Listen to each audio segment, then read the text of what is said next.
السلام عليكم ورحمة الله تعالى وبركاته. مرحبا بكم معي فيديو جديد مع وصفة جديدة. عواشركم مباركة، عيدكم مبارك سعيد، الله يدخل عليكم يا ربي باش ما كتمنى وتقبل منكم الصيام والقيام وصالح الأعمال يا ربي. وبالنسبة لوصفتنا اليوم بغيت نشارك معكم رغيفات العيد، صراحة كيجيو هشاش وزوينين، وكنتمنى أنكم تجربوهم، يعني كتقدروا أنكم توجدوهم في واحد الظرف وجيز، ما ياخذوش لكم واحد الوقت طويل، وساهلين ماهنين، وكيجيو مقرمشين صراحة. وكنتمنى ان فيديو ينال اعجابكم، وتابعوا الفيديو من الاول الى الاخير ان شاء الله. دابا غادي ندوزو المقادير مع طريقة التحضير.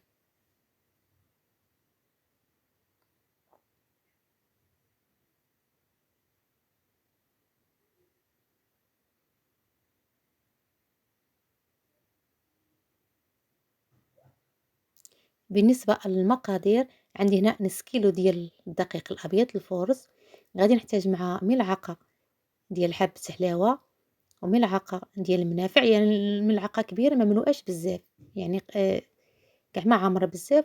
وهنا عندي 2 معالق ديال الزنجلان المطحون، الزنجان يكون مطحون مزيان. وهنا عندي ملعقة كبيرة ديال الزبدة، وكذلك عندي ملعقة ديال الخل، يعني ملعقة كبيرة مملوءة ديال الخل، وشوية ديال الملحة، زائد ساشي ديال الخمارة. بالنسبة هنايا عندي نص كاس ميكس بين الماء الزهر والماء العادي، يعني درت فيهم زعفران شعرة، رطبت فيهم زعفران شعرة، المهم حتى طلق ليا مزيان، عاد صفيته وضفته على العجين ديالي كما كتلاحظوا معايا. وهنايا كاضافه زدت واحد شويه ديال الخرقوم البلدي، غير باش يعطيني داك اللوين، داك اللون في العجينه ديالي. ودابا غادي نجمع الخليط مزيان مع المكونات، عاد باش غادي نبقى نعجن بالماء، يعني نبقى نضيف الماء شويه بشويه. ولكن العجينه ضروري انها تكون ما تكونش رطبه بزاف، يعني تكون قاصحه شويه، المهم تكون بين وبين، ما تكون قاصحه بزاف ما تكون رطبه.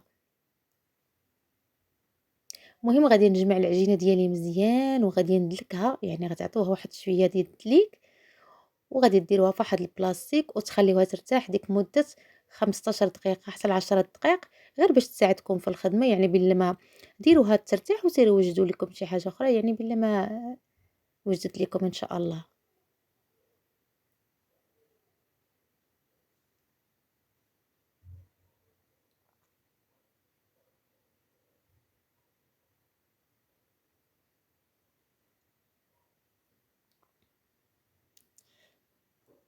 من بعد ما كترتاح العجينه، يعني كناخدها أسهل طريقة، يعني أسهل طريقة، يعني بدل ما أنكم ديروها قريصات صغار، لأن الطريقة ديال الرغيف كاين اللي كيديرها، الأغلبية كيديروها قريصات صغار، يعني كيبقاو كيورقوا قرصة بقرصة، يعني هاد الشي كياخد ليهم الوقت بزاف. هاد الطريقة هادي الصراحة أنا كنديرها، يعني ما كتستهلكش لكم الوقت بزاف، يعني تقدروا توجدوها حتى في الصباحية ديال العيد، تقدروا أنكم توجدوها. كتاخدوا ديك العجينة كاملة، كتسرحوها على طاولة العمل، يعني كتسرحوها مزيان حتى كترقوها، حتى كيبان لكم، حتى كتبان لكم البلاصة فين كتقرصوا كتبان لكم، يعني كتقرصوها مزيان على شكل مربع، اولا تقدروا تستعنوا انكم بالمدلك. هاد المدلك صراحة حتى هو كيساعد كيعاون. صافي وكتقادوها من الجناب، يعني كتحاولوا انكم تزولوا غير دوك الجوانب اللي زايدين، غير باش تعطوها ديك الفورمه ديال شكل مربع. وغتحاولوا انكم ديروا لها الطي ديال المسمنه، يعني من بعد ما ترقوها مزيان غديروا لها الطي ديال المسمنه، وضروري انكم ترشوا بالزيت، يعني ما ديروا لا الزبده لا حتى شي حاجه، غير الزيت فقط.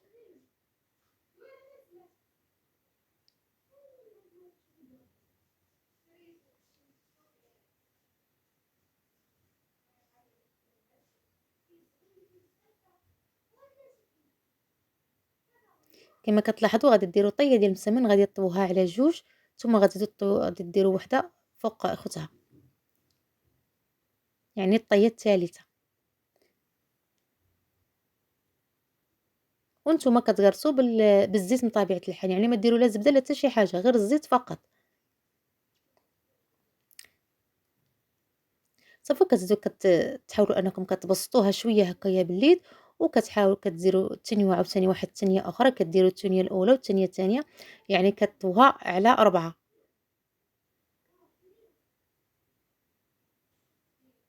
هنا كطوها على جوج ثم هنا على جوج.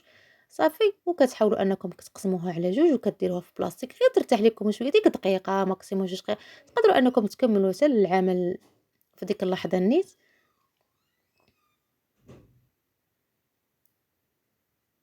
يعني من بعد ما كترتاح يعني كناخدو كما كتلاحظوا معايا هنايا من بعد ما كترتاح كناخدو المسمنة الأولى كنسرحوها بالمدلك أولا بالليل، تقدروا أنكم تسرحوها غير بالليل، كنسرحوها يعني ماشي رقيقة بزاف يعني بين وبين، ما رقيقة ما غليظة تكون بين وبين.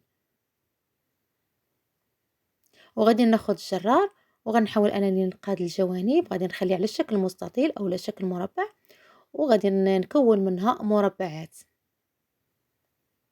هاد الطريقة هادي الصراحة عملية يعني دغيا، دغيا أنكم كتوجدوا هاد الرغيفات ودغيا كتساليو.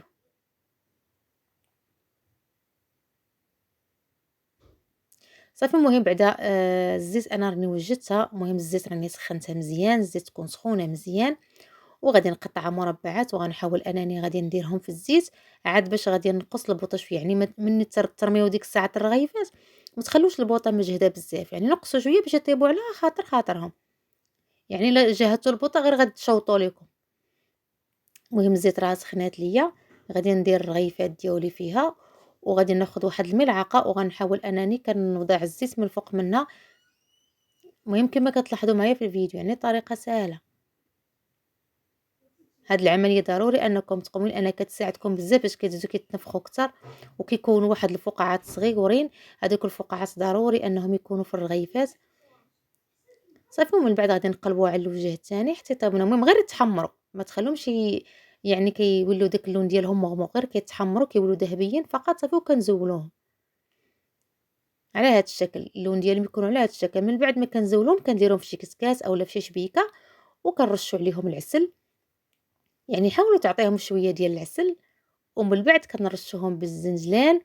وهادو هما الرغيفات الصراحة كيجيو زوينين، تقدروا توجدوهم في الصباحية ديال العيد، تقدروا توجدوهم حتى في الصباح ديال العيد، يعني ما غاديش ياخذوا لكم وقت بزاف.